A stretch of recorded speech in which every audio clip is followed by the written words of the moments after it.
7, 6, 5, 3, 2, 1, 0.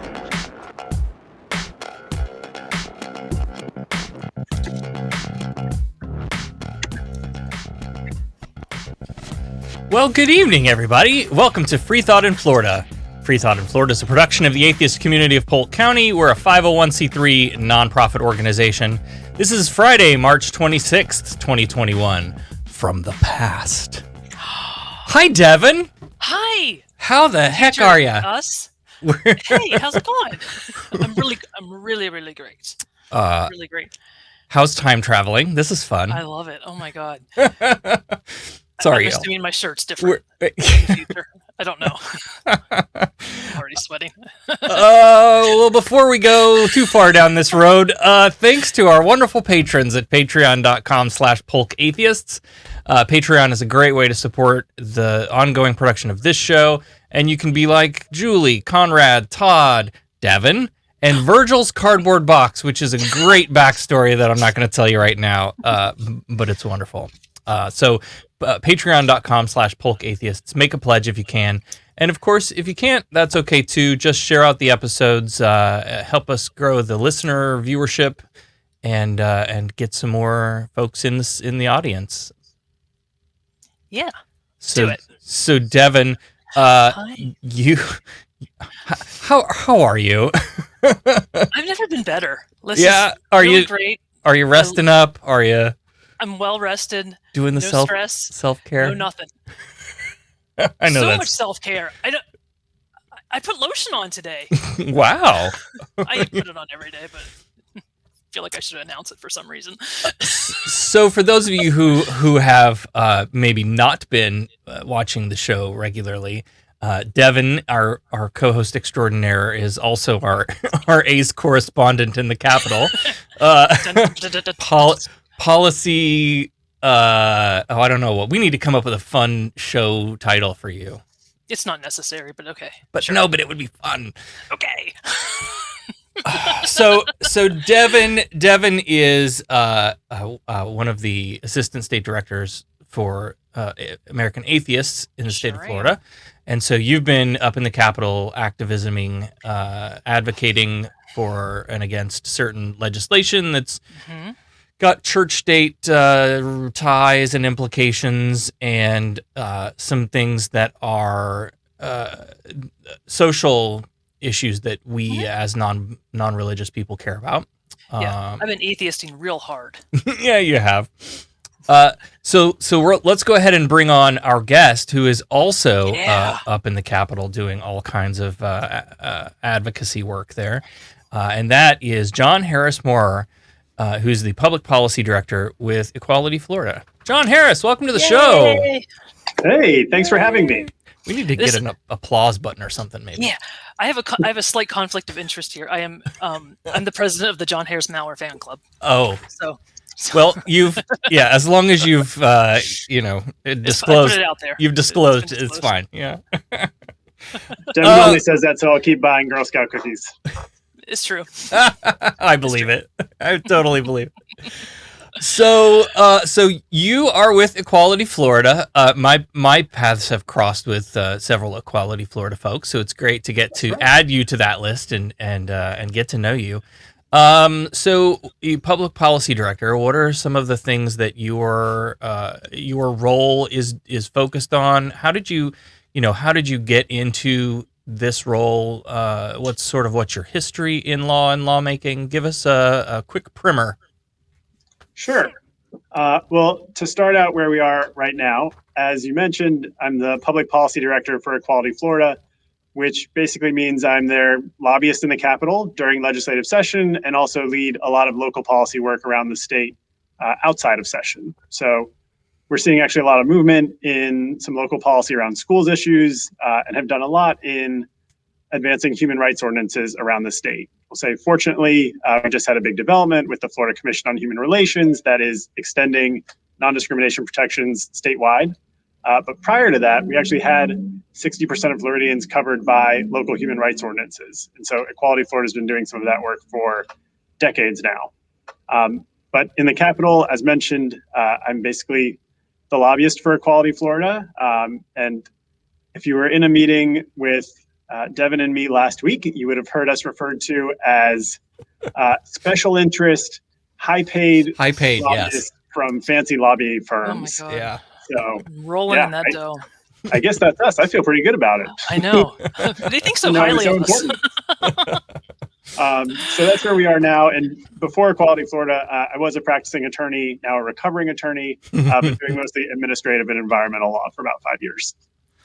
Awesome. Well, as a trans Floridian, I certainly appreciate the work that you are doing in the realm of GSRM community rights and that work that desperately needs to be done, because now again more than ever, we're sort of seeing this another round of Sarah's pendulum of everything. That everything just kind of swings back and forth on the pendulum, and now we're back into this, anti-trans stuff again. So I think back to like North Carolina's House Bill 2, and Texas had Senate Bill 6 not long after that. This was like, 2015, 2016, that centered trans bathroom issues as the social thing that we all need to be on fire about all of a sudden. And then that sort of died off and got quiet. And during the Trump reign, we didn't, I don't want to say we didn't hear about it, but it wasn't as, the fire wasn't as hot. And now suddenly we're back to, be afraid of queer people, and we need to legislate all of this stuff away. So I thought it'd be interesting maybe to just sort of take a broad look at what are some of the laws that they're trying to pass or that have filed, and maybe they're not getting any movement at the moment. But basically my impression of how all of this has worked out is that they have just I've said this before, they've carried a bucket of bills in and just dumped it out on the floor in the middle of the floor and said, okay, here are all of these garbage bills that are attacking the queer community. We'll just try to get through as many as we can. And so some of them are moving forward, some of them are not, but we're also seeing a lot of this stuff in other states and at the national level too. So let's just kind of talk, maybe overview, what are some of those things that we've been seeing? Sure. And I'll say broadly, I think you're right. It feels like in some ways the assault of these bad and anti-trans bills, or the anti-trans attacks, hasn't ever really stopped, but the levels have changed. Mm-hmm. So I would agree. We saw a lot of those at the state level for a little while, and then it really felt like it just moved to the federal level. Then it was coming directly from the Trump administration and Betsy DeVos's Department of Education. Mm-hmm.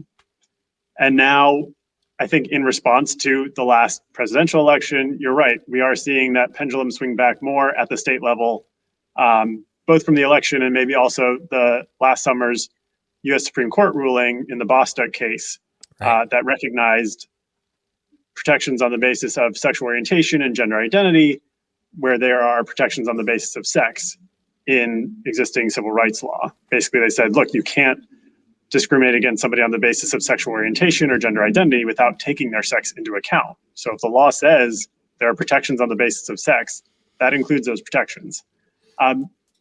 And our movement is pretty familiar with that. We knew and saw after there was marriage equality declared as the law of the land, that you had that wave of bills like you're talking about, terrible bathroom bans and whatnot. And I think we may talk about it more later, but I would say what we see right now as sort of the new sword in the culture war that they are trying to forge is really trans youth, and these really disgusting attacks there. But you're absolutely right. It's not unique to Florida.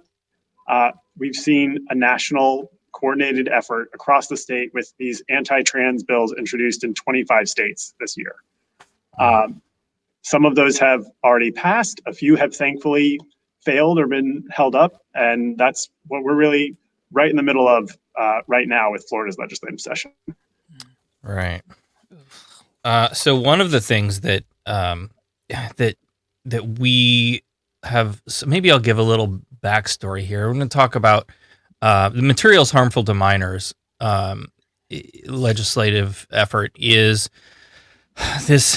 It's a really it ties into this Parents' Bill of Rights thing, because it's this sort of expansion on, as a parent, I should be able to determine, what like what coursework I want my child exposed to, or what education I want my child to get.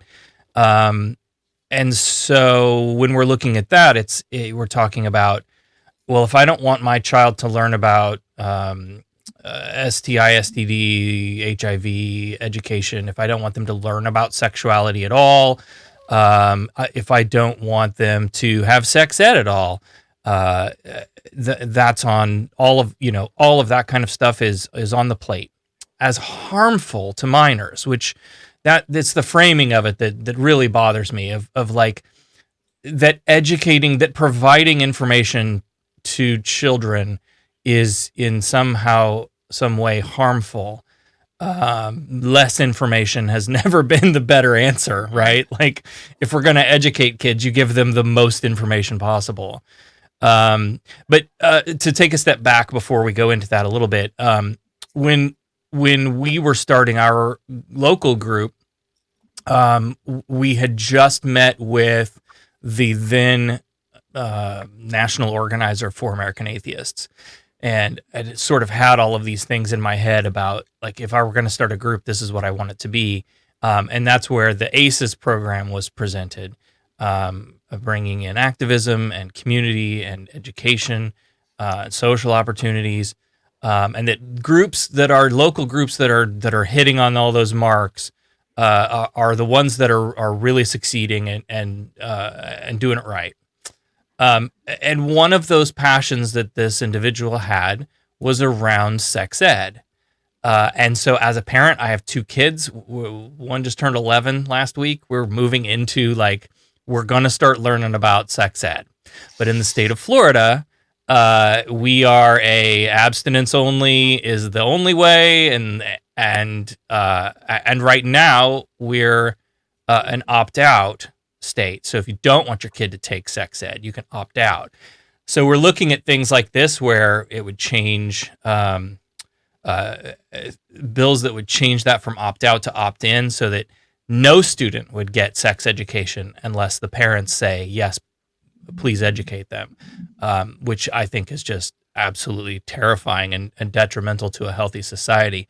But so anyway, that, like, the idea of education as a focal point for non-religious people, I think a lot of people don't necessarily correlate the two. It's funny, we get this, oh, you're atheist, all you should care about is, strict church-state separation. But we care about a whole lot more than that. And it's this stuff where we're talking about evidence-based, medically accurate, scientific information being taught in our schools. Yeah. Sorry, that was a rant. No, but I think it's absolutely true. I mean, we see a lot of those, what we know to be religious influences coming in when you talk about what Florida currently has in terms of sex ed. And, there's no question about sort of where that is informed. And unfortunately, it's not that sort of medically appropriate and scientifically based sex ed. No. Florida's the worst when it comes to that. I'm not gonna lie. Abstinence only is only harmful. It's yeah. When it comes down to it, it's really the worst. But we have the data. Like, if you look at places that are doing comprehensive sex education that's inclusive of sexual orientation and gender identity, those are the places with lower rates of abortions. If you want to reduce abortions, you don't ban them. You teach kids about sex. We know this. We have this data. The STI, STD transmission rates plummet when you teach kids sex ed. All of those things that we see that we claim to want, the results that we claim to want, are easily gained by actually educating kids. Yeah, and I think you have, this segment out there that just thinks like, well, if we don't talk about sex ed, then kids won't, engage in any sexual conduct. It's like, to me, that's like saying, well, if we don't put on a seatbelt, then there won't be car accidents. Right. No, that's not the way this works. But, they're probably coming out of that same sex ed system. So maybe they just don't It see worked it for any them. differently. Yeah. But you're Oof. right. I mean, there is so much critical information that comes out of scientifically based, age appropriate sex ed. And that's not just, birds and bees mechanics, but it is things about STI and STD prevention, treatment, and even just healthy relationships and, informing people about, consent and Consent. bodily autonomy. Yes. So Oh my we are god. really doing a huge disservice to our young people when we have legislation like this, which is House Bill 545 and Senate Bill 410, that are shifting, as you mentioned, from the current opt-out system to an opt-in approach. We know that will dramatically limit access to this critical sex ed. And again, our system already has a procedure there where a parent could, for better or worse, pull their kids out if they wanted to. Yep. But now instead, we're going to Pull all put of them these out. kids basically on,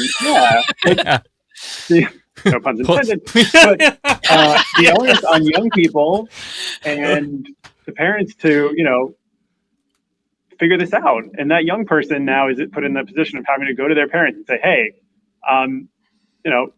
for reasons I might not want to talk about, I need this information. This is really important to me. This could really help me. And it's something that, I need. I'm And cringing. yeah. And look, not all of our young people have engaged families and parents who are there to, sign every permission slip.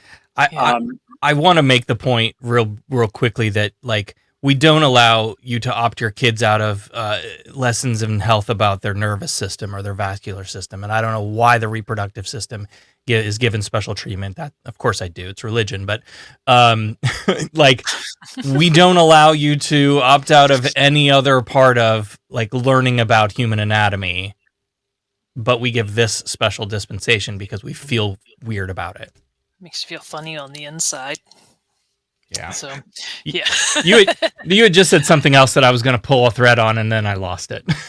But I mean, you did mention earlier, that comprehensive sex ed can also talk about human sexuality. And obviously for Equality Florida, we want folks to have an understanding of sexual orientation and gender identity.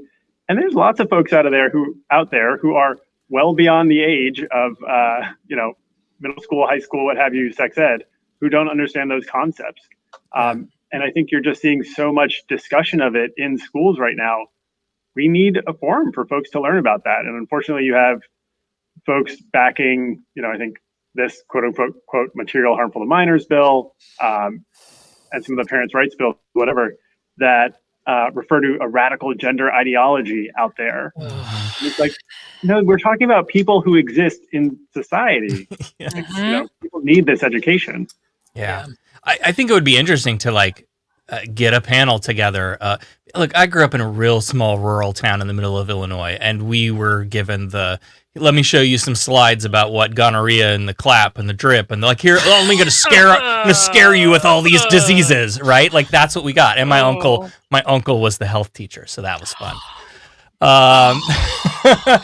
But and this is why we know that sometimes family in those spaces is a little awkward. Yep. Very awkward. But I think if you could get people to sit down and have an honest conversation about when you first had sex, when you first started becoming sexually active, did you feel like you were prepared for it? Did you feel like you knew what you were doing? And a lot of people have so many long-term negative consequences that come from those early formative experiences where they didn't have education and turned to my peers or the internet or whatever to fill in the gaps. Those myths, a myth that you can't get pregnant the first time you have sex. Yeah. I mean, that is really important to dispel. We need to give this information to people because it will have lifelong repercussions potentially. Absolutely. The thread that I lost, that I picked it back up. was something that you said about parents, and I think what we'll see as we go through the rest of this stuff that we're watching, there's an interesting sort of vibe that follows through a lot of this stuff that just makes an assumption that all parents are doing it right and are great parents and they're all like me. Like I'm a good parent and I'm doing it right.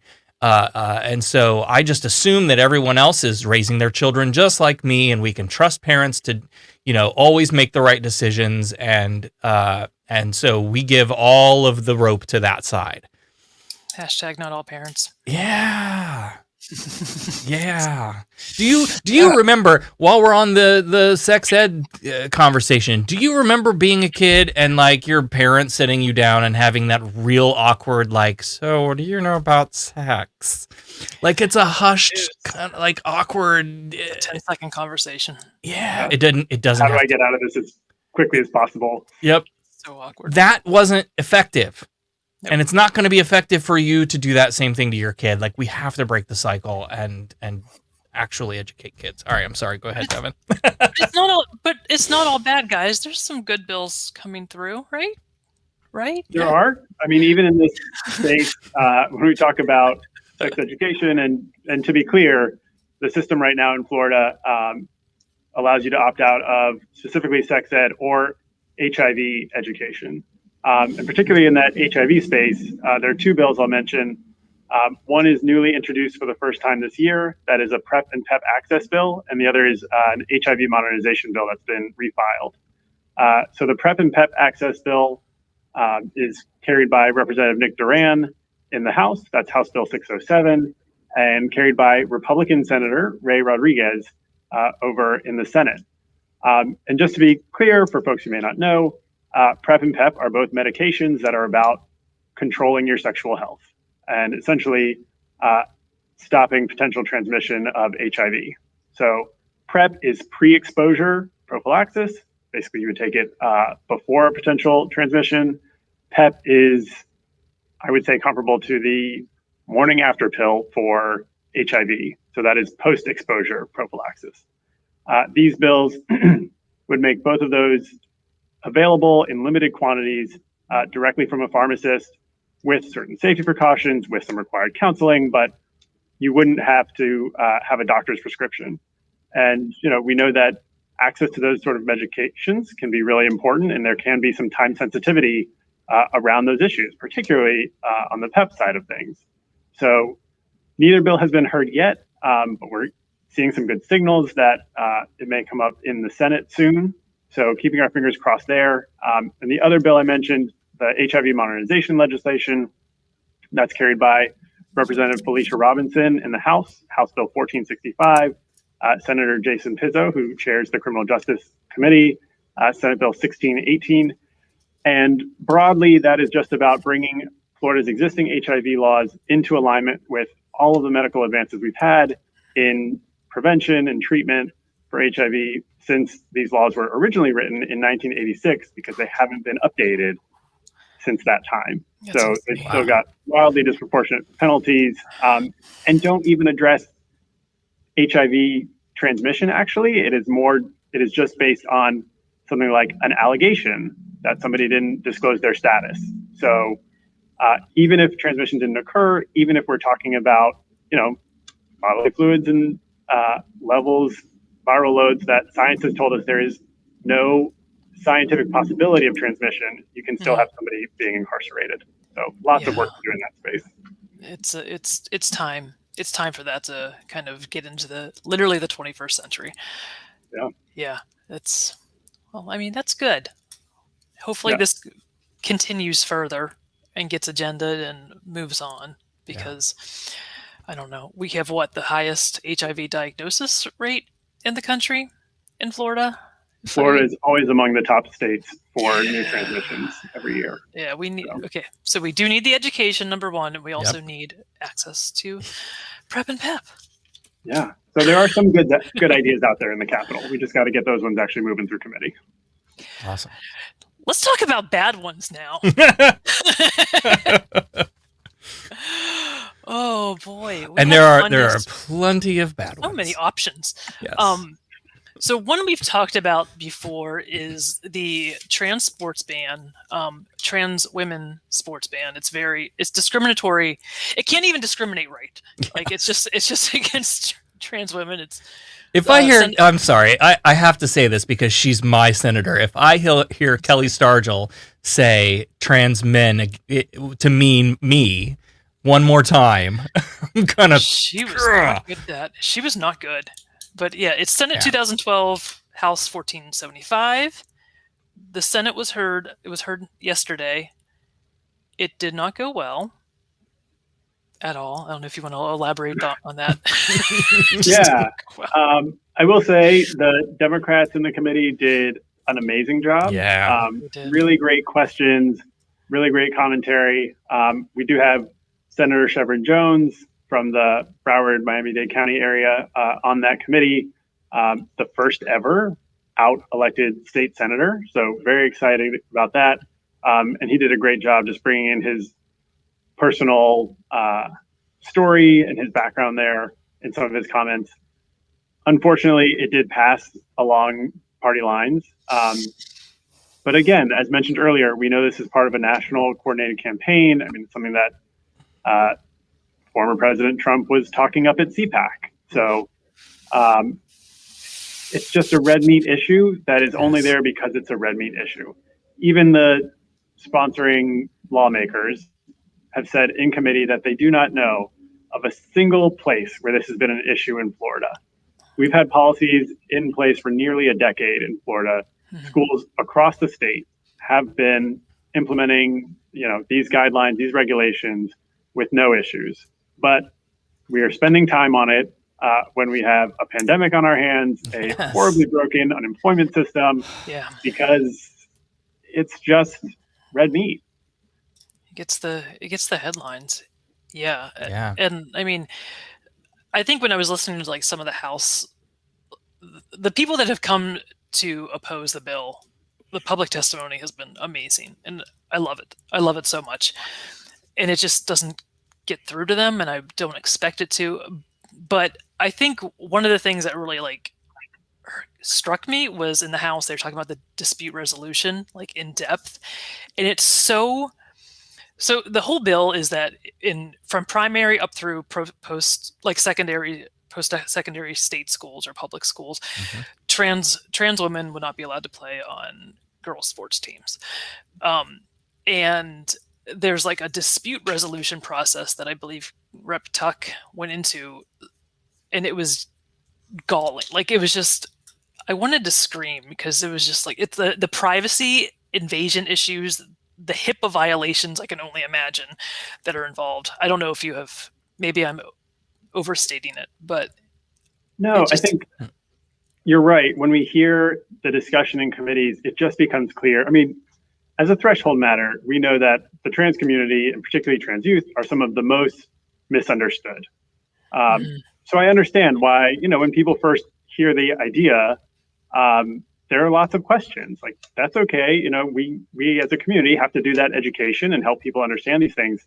But boy, you wish that people would do some of that inquiry before they file bills on it. Yes. Because they don't understand that, transition for some of our youngest people, and as Devin mentioned, I mean, these bills go down to elementary school. For the youngest folks, transition is all social. It is about, what pronouns you're using, what you're wearing, what your haircut is.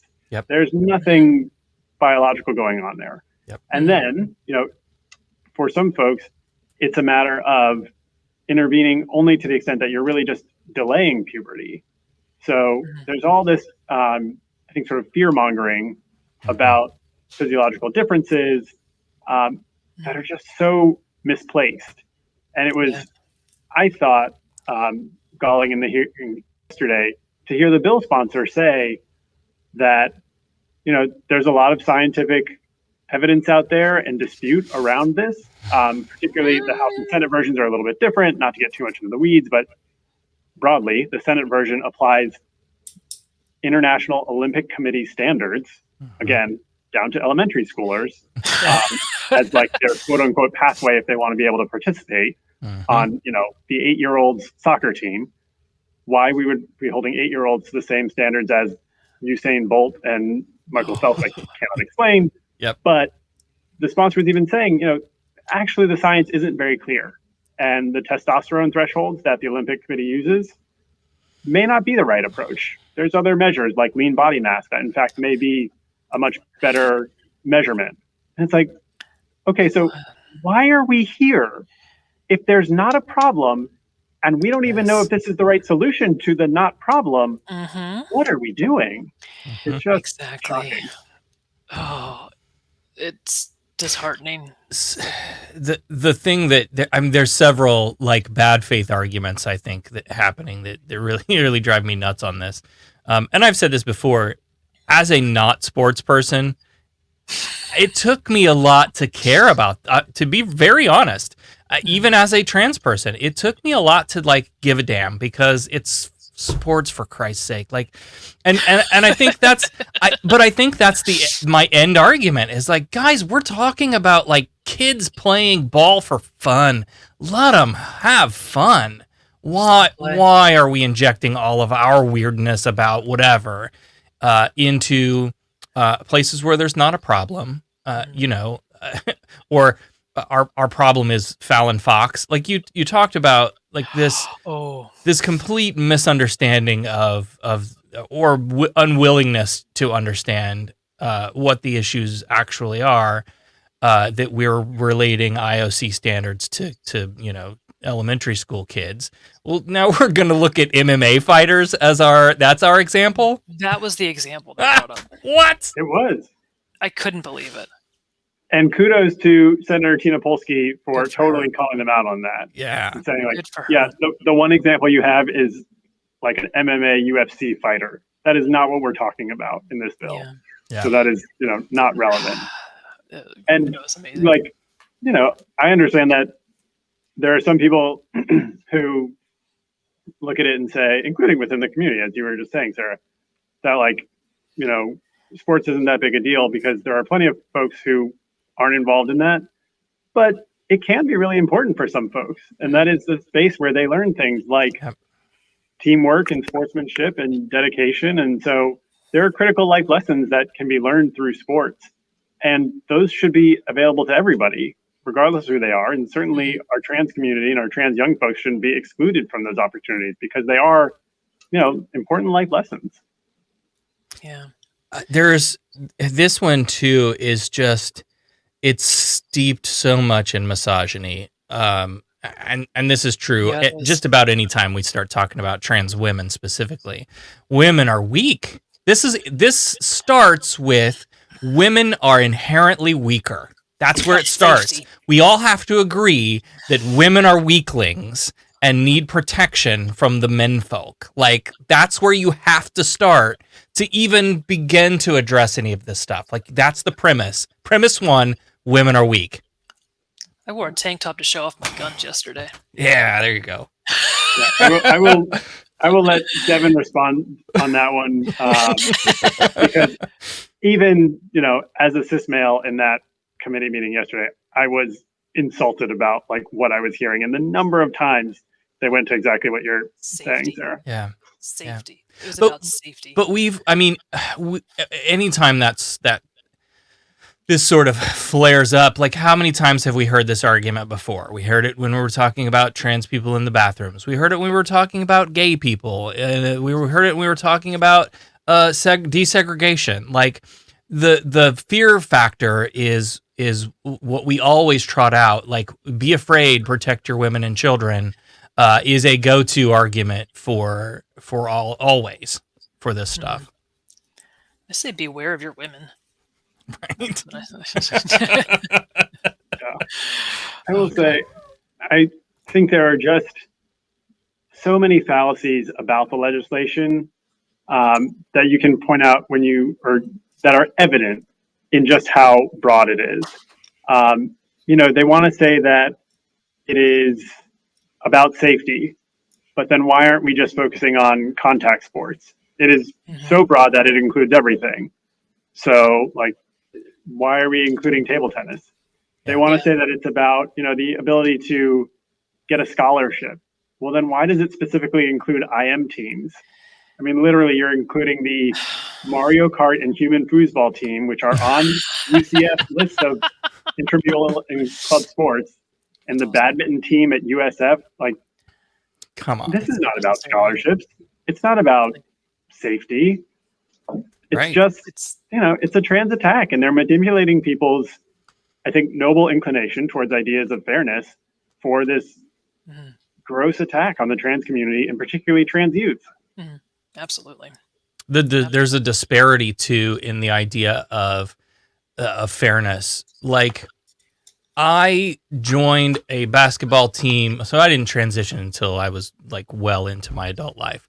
But when I was like in 5th or 6th grade, I tried to play basketball. I am not an athlete. But like at those early stages, it's, put your name on the list and we'll cycle you through, because it is about, team building and learning lessons about, but then when you get into, when we're starting to talk about like high school sports, and this is where my path diverges on the issue of sports, of when I really stop caring, because then it becomes a capitalist idea that the scouts are watching for collegiate whatever, and then like, oh, it's going to be a career, and like we put way too much pressure on kids to play ball and have fun. But I was terrible at the game, regardless of my gender or identity or whatever. Like, I wasn't gonna make the cut. And so there's an issue too of like, oh, we want it to be fair. Well, okay, there are gonna be kids who don't make the cut because they're not, good enough, quote unquote. That's not addressed. I don't know. Yeah, I think Senator Polsky brought up that point as well, and very effectively, and talked about her own kids and them playing sports, and the fact that like, they have lost out on a position for team leadership or whatever trophy, medal or something, because they just weren't the best one on the team. I know I have been in that position plenty of times, and it wasn't because of any sort of gender identity issues. It was just, look, there's one person who's going to be the fastest, and that doesn't mean that everybody else is deprived of an opportunity. I think the thing that got my blood boiling the most in the House committee was a couple members talking about, I'm thinking about my daughters and them being deprived of opportunities. And it's like, no, let's be really clear. Nobody is saying that your cisgender daughter can't play. Right. We're just saying that all kids should be able to play. That's very different. And the fact that somebody doesn't win doesn't mean that they were deprived an opportunity to participate. Those are really different concepts, and we're just conflating them to say, well, if there's a risk that somebody may win, then don't let them engage at all. Like, talk about wanting to give everybody a ribbon. Well, the whole thing is really an oversimplification, because when you do start picking away at the actual questions, okay, how are we going to determine this? Well, we're going to send them to their doctor and have the doctor check in their pants, and that's it's going to be genitals. That's what decides it. Okay, well now it's not that. What about intersex kids? Well, I don't know what to do about that, right? So you throw in all these variables, and then you start down this road, and it becomes, okay, well, we're not going to do it based on genitals. We're going to do it based on testosterone levels. Okay, are you testing every player on every team, or are you only testing the trans kids' testosterone levels? Because as we know, all people are a variety, the spice of life. Like, we all have different bodies. We all produce different levels of hormone. So if you're going to say like, oh, here's the threshold, then you got to test everybody, and nobody can play on the team above that certain. Okay, well, that's not a good idea. That's not going to work. What are we going to do? DNA test people and see what your chromosomes are? It devolves so quickly into the absurd. Right. And the bills include such high liability for schools.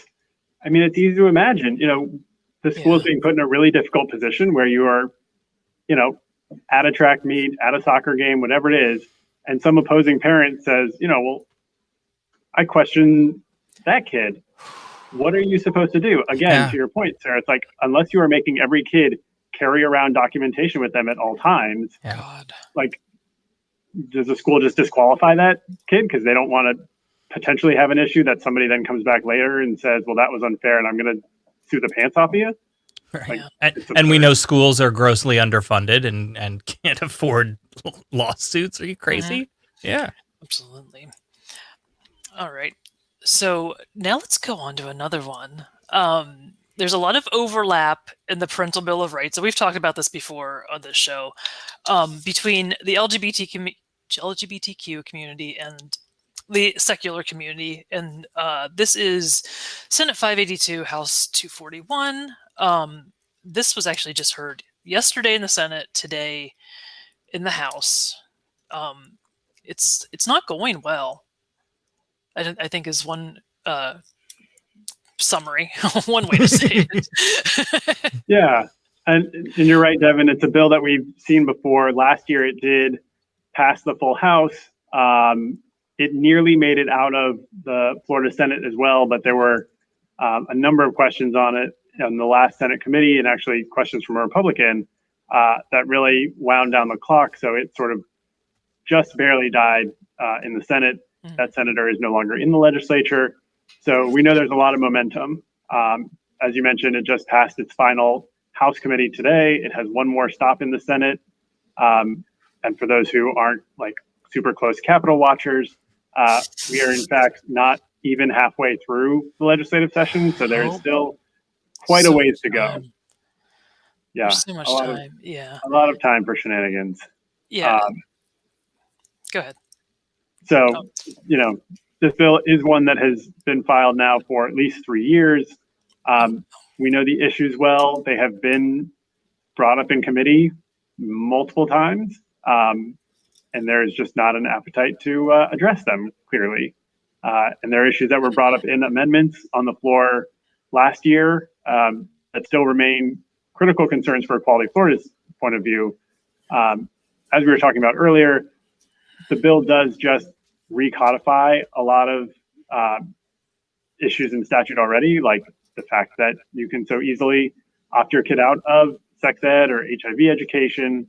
But the provision that is most concerning to Equality Florida is the potential for outing LGBTQ youth. And I'll also say, in fact, it's not a concern that's limited just to LGBTQ youth. It is the way these disclosure provisions are structured with no discretion at all. We talked earlier about the fact that, unfortunately, not every kid comes from a supportive household, as much as we wish that, particularly for our LGBTQ youth. In fact, Sarah's backyard, I believe, last session when we were talking about this bill, there was a story of a young boy in Polk County. You don't know how backyard that is. I'm talking that police station is 2 blocks around the corner. Oh my God. Sorry, tell the story, but I don't know the story. Yeah. So supposedly this dad suspected his son of being gay, and he literally just left him on the side of the road, Highway 27, with no food, no water, no cell phone to call somebody.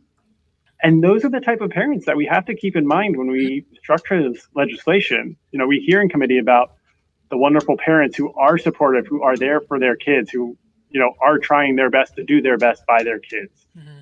That's phenomenal. I wish we had that for every young person, and look, Equality Florida very much values parental rights, including our LGBTQ parents. Like, we're not dismissing that notion as a concept, but again, we've got to deal with the realities that not everybody comes from these supportive environments. So for this bill specifically, when you are requiring schools, in this case, particularly teachers or guidance counselors, to disclose all records that they have with no consideration, no flexibility, no safeguards around whether those disclosures could put somebody at risk, that's what we're so concerned about. Mm-hmm. We know there are those environments that are unsafe. That's why our LGBTQ youth are so incredibly overrepresented in the young homeless and unhoused population. Mm-hmm. But this bill doesn't address that at all. It is just a strict requirement for disclosure when a parent asks. And we think that it really needs that flexibility. Yeah. And this goes for kids also that they don't believe the same as their parents from a religious standpoint. Right. They're part of a secular student alliance. They can be outed. And I mean, I know a lot of families that if they find out their kid's atheist or does not believe the same God that they do, then they're out. It's a little broad reaching. I always think back to the last House meeting, and the parental rights people were like, we are all here because of our parents today. And then the one opponent, like, I don't know who she was, but she just stood up. She goes, some of us are here because of our parents, but a lot of us are here in spite of our parents. Yeah. And that just that still like really sticks with me. Like it was, bam, that's perfect. It's perfect. And that's all these people should have to hear. And it doesn't matter. No. I don't think you can have. Ellis. So if she's listening out there, Chris, great job. Say that again. Who was that? Chris Ellis. Oh, okay. Yeah, it still sticks with me. Like what she said, it was really powerful. But I don't think you can have a parent's Bill of Rights without a child's Bill of Rights. Like, we know that not all parents are great, and we have all kinds of laws that protect children from unsafe situations, whether it be in the home or whatnot. And so to prioritize parents, and it really reads to me, and I've said this before too, like this whole thing reads to me as an ownership manual. Like it's a doctrine of ownership, and you've heard them say it. They'll say the state doesn't have authority over our children. Parents have authority. Or you ask my 11-year-old if I have authority over you. It's cringy evangelical type talk. Like, it is what I was raised with. Is like I control you. I have authority over you until you're 18, and it's just it's like flashbacks for me. It's a little traumatizing in a way. It's a little triggering, but I mean that's what a lot of people have to deal with. A lot of kids have to deal with, and I feel bad for them. Feel badly for them. And those are the people that are going to be probing into literally every facet of their life. Like school's the only safe place for a lot of these kids, and it's no longer going to be safe for them. Yeah, so, you're taking away the quite possibly the only trusted adult this a child might have by being able to go to a faculty member at the school or school counselor to confide in them about whatever it is that's going on. I want my kids to have trusted adults. I'd love for it to be me, but I was also a teenager once, and I know that it's not always going to be me.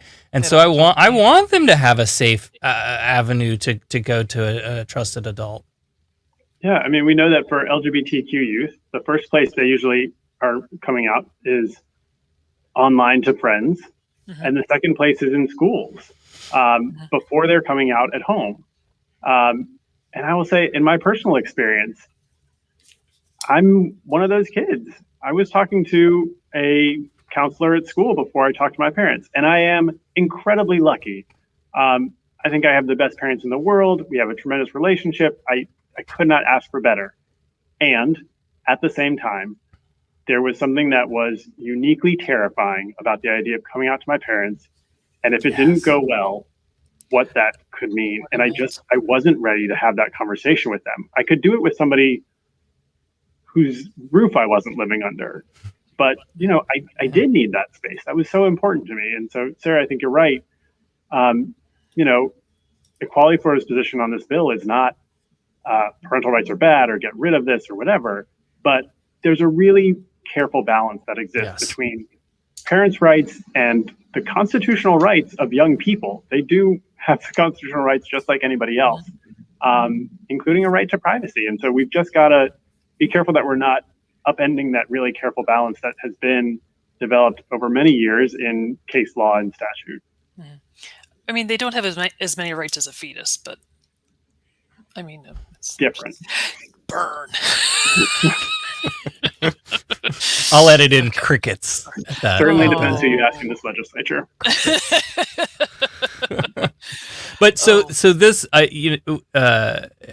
not only does it do that, we sort of touched on, like, there are other expansions that this thing does too, in expanding, like, your parents' right to opt out of whatever, where now you can opt your kid out of sex ed or that sort of class of class. If you don't believe that the Earth is an oblate spheroid, maybe we can skip that day in science class. Evolution, nope, we don't want to teach our kids evolution. The Holocaust didn't happen. Maybe we skip that week in history class. They're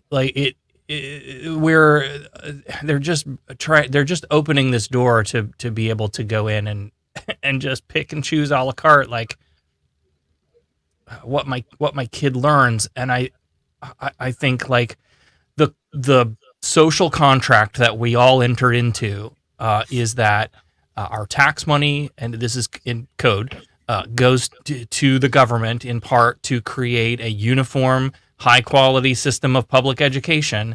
And so we're going to teach fact, and we're going to, teach a wide range of subjects. And we want that to be scientifically accurate. They did back off the class bit, though, a little bit. Yeah. Like a little bit from. Yeah. So the standard previously was, Sarah, as you said, that you could literally pull your kid out of all those classes or all those areas that you talked about. If you're an anti-Semite who doesn't believe that the Holocaust happened, or right. if you're just a climate change denier and don't want your kid in science class, or you're an anti-vaxxer and don't want them in biology to learn some of those basics. Right. They have removed the opt-out. So that was a great amendment, and kudos. Good. Credit where credit's due. Glad to see that is not in there. The same standard, however, does still apply to objecting to any class materials. Right. And it's such a broad and vague standard, which is why we talk about this litany of examples, because it is the opportunity for a parent to object on the basis of any, I think it's belief, morality, sex, or any grounds, anything they find harmless, harmful. Right. So, right, what does harmful mean? That is, it could mean exactly what Sarah just said. I mean, technically, depending on their quote unquote sincerely held beliefs. Right. So, if they feel like teaching evolution is harmful, then now they have to spin up the school district about it. And let's be honest too. I mean, these objections aren't just put out into the ether for somebody to sort of raise their hand and be recognized. It's because they want those materials taken out of circulation. Right. So they are baby steps, still trying to prompt a school district to not include that sort of information. Yep. It's more trouble than it's worth for them. But I don't know. But I think this kind of comes to, like, there's a lot of overlap here between LGBTQ plus community and secular community. And so I know, Jon Harris, you've taught me everything I need to know about the legislature. You are my idol. But I think there's like I ruined you. I'm sorry. I love it. I'm addicted. I love it. But I think there's a lot of room for, like, coalition building between our two groups. I mean, obviously there's overlap with Sarah and I with both, but I mean, I think we have a lot of common goals in mind, even if we aren't coming from the same base, I guess. I don't know if you have any thoughts on that, or if you have call to action for everyone that we can, how can we as the secular community help out in crappy bills? I think there is a lot of overlap there.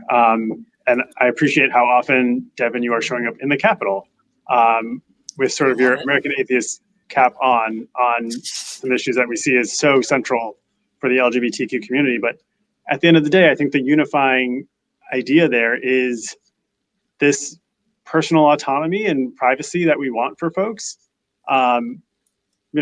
Obviously, like we've heard it as a theme in some of these bills that we've talked about today, safety is key for everyone. And we've got to figure out sort of where the common ground is to make sure that everybody's being respected and has the benefit of that safety. But there are also some lines in our own, how we structure our family life that are personal, and we don't need government interference there.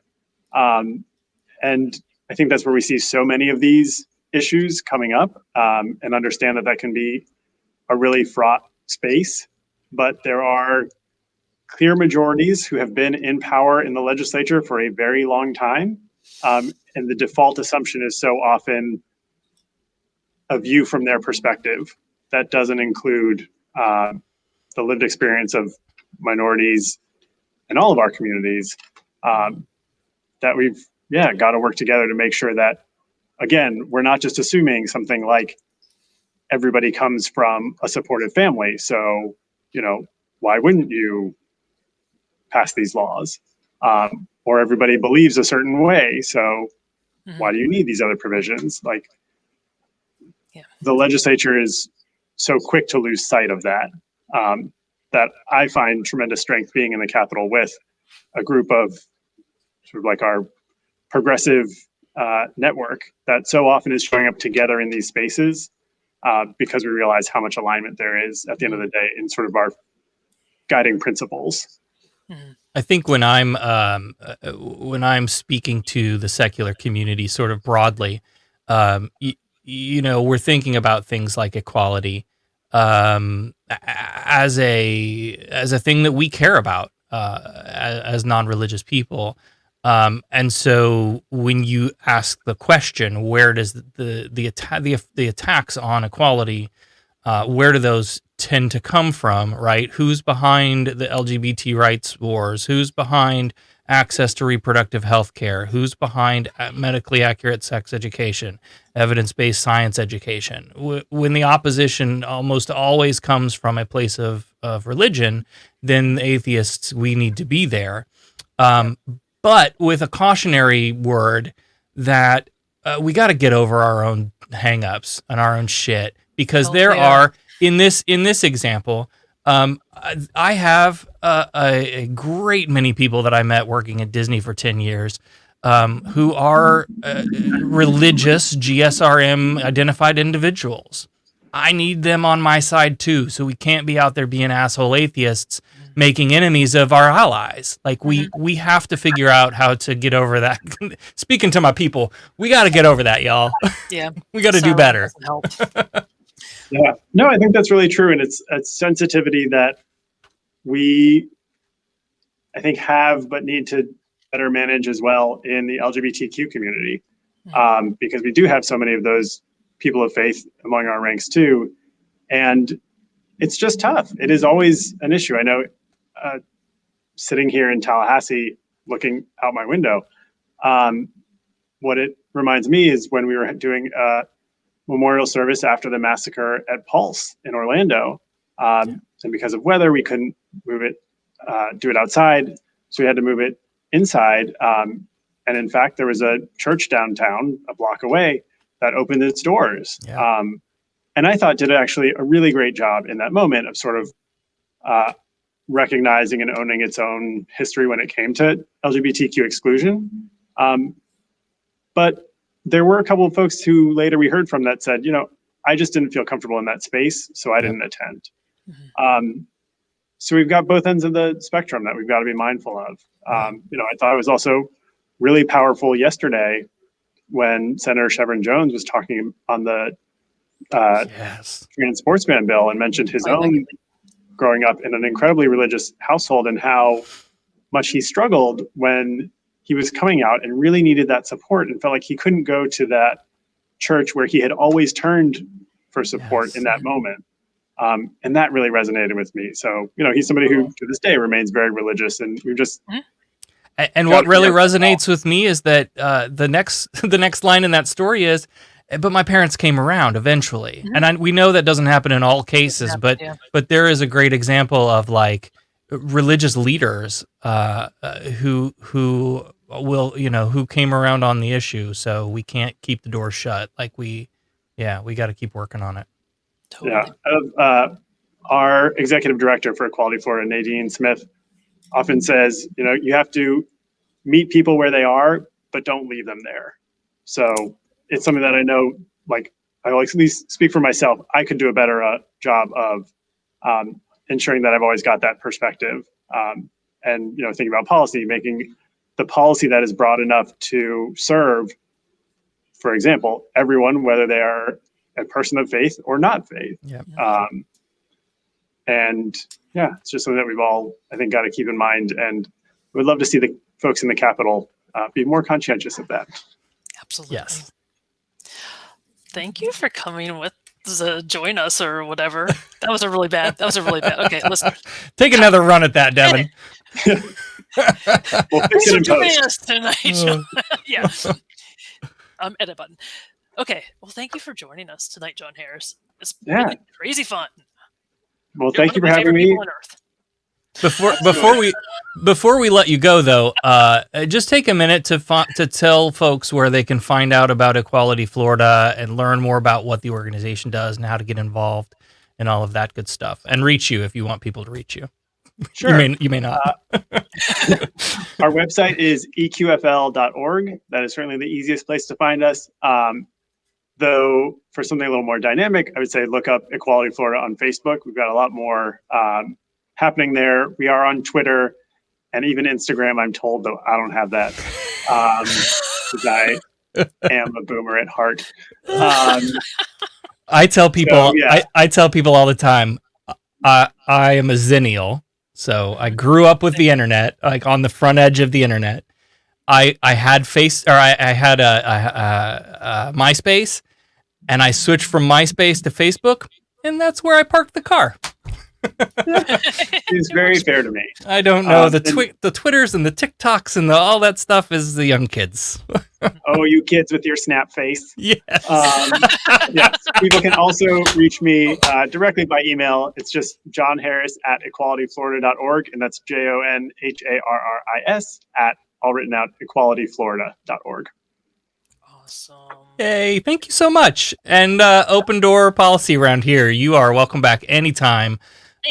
We would love to keep track on things that you guys are doing and how our communities can work inside that Venn diagram overlap. Absolutely. Very much appreciated. All right. Yay. Okay, Devin, let's wrap up the show. Oh, we're wrapping up. Okay. Oh, Well, did you have more? Oh, hey, how did your thing go? You had a fundraiser. we did. How did that go? How was that? I was terrified the whole time because the software failed on everything. But we raised over $450 for the International Rescue Committee, helping refugees resettle people here in Tallahassee. So that's good. That's good. Yeah. I think it went well. I'm so distracted at the moment. Sorry.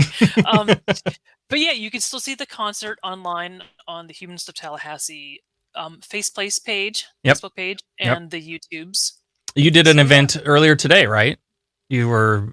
Oh my God. You're on a panel. You're Today? busy, Devin. You know my life. I was It's on in a the panel. notes. Oh, it is. Oh No, it's not. I know your sorry. life. Okay. You do know my life. Yeah, we did a panel today with Rabbi Shields of Temple Israel and Una Bilic of the IRC about refugees and Judaism and humanism, and it pretty much ended up like a whole primer on refugees in Tallahassee, and it was awesome. Mhm. Una's amazing. She's really great. It was enlightening, and yeah, we're gonna collaborate more with Temple Israel, which I'm really excited Yeah, about. that's great. Again, To really build those bridges. The believers are not the enemy, guys. They're not. keep They're not the worst. Gonna keep hammering on that. All right. Do you have anything else coming up? Anything exciting God. happening? Atheist April. Atheist April. American Yeah. Atheist Convention is going to be online this year. It's going to be, my hair's crazy. It's going to be really great. You can register AmericanAtheist.org or atheist.org. You can find it from there. Yeah. Figure it out. Cool. That's all the only thing I've got going. So next week, I think we're gonna do a tailgate show. We're gonna start early on Friday. I don't know what time. We may just jump on and have I don't know. It'll be very informal and just sort of a time kill while we wait for the American Atheist Convention to start because it kicks off that Friday night. So join us for that. We'll start a little bit early, maybe like, I don't know, 6 o'clock, 5:30. We'll see. Whatever. Yeah. So, hey, you know what? Subscribe on YouTube and hit the bell so you get notified, and then it won't matter what I say right now. Smash. Smash that button. All right, everybody. Thanks for tuning in. Our thanks to Jon Harris Maurer, Public Policy Director with Equality Florida, for being so awesome and fighting the good fight up there in Tallahassee, taking time to chat with us.